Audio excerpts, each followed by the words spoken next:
Hey everybody, it's Kristen Williams with the Williams team in Austin, Texas. Hope you guys are doing great. Happy Friday. Just giving you my weekly Friday update on what's going on in the Austin market and then just generally what's going on across the country. So we were recently digging into some stats from Freddie Mac, who's been trending and watching what's going on. And what we're seeing is that, like, as a whole, from the country perspective, we've really seen the housing crisis, which is like the affordability and the lack of inventory, is really starting to kind of slow down. So the pace of growth is starting to slow. I've kind of been reporting that over the last couple of weeks here in Austin.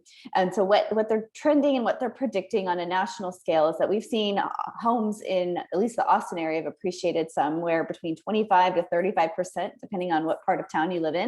What they're predicting is that pace of growth is going to slow to be a little bit more normal. So kind of like getting back to normal, but like normal appreciation is in that 5 to 6% range. Austin and the general greater Austin area, including like Round Rock and Pflugerville and Buda and Kyle, is still really growing. So, even though that pace is likely to be higher, our appreciation pace is probably still going to be higher than the national average. We are already seeing signs of that growth slow down a little bit.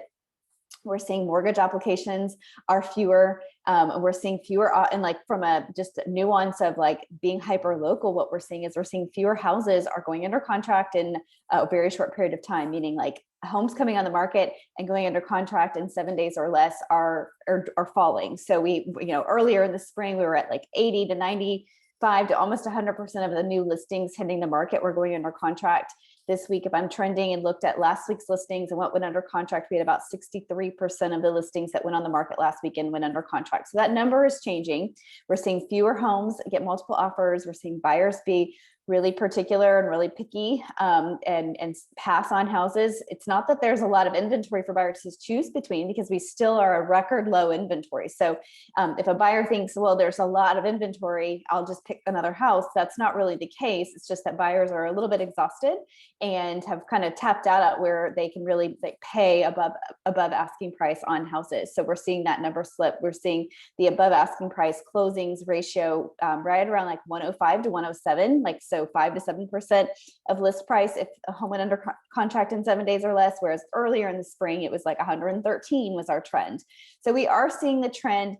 It is not a slowdown. It is not a decline. It is not going backwards. It's just the pace of growth is slowing somewhat. So we're starting to see things maybe get back to normal. And it's, if I remember, because I've been doing this for 15 plus years, the market always tends to kind of cool off in the summertime, like the end of the summer, right before back to school. And we always see a little bit of a pick back up right after Labor Day. And then it slows a little bit over the holiday season. And then January, picks back up again. That's very historically, since in the 15 years that I've been doing real estate, that's what we've seen. It's just that the past 2 years, we really didn't see that because we've been in this just like rapid appreciation and rapid growth. And so I kind of a little bit forgot that this is pretty normal, but this is very normal. I see this and I feel this kind of trend every year, every season. I've been doing this for a long time. So I'm just kind of back to normal. So that said, that is my real estate analysis for the week. If you have any questions about your home value, any real estate strategy questions, would certainly love to help you out, and hope you guys are doing well, staying safe. And we're here to help you when it comes to your financial investment in real estate. So have a great Friday. Have a great weekend. We'll talk to you next week.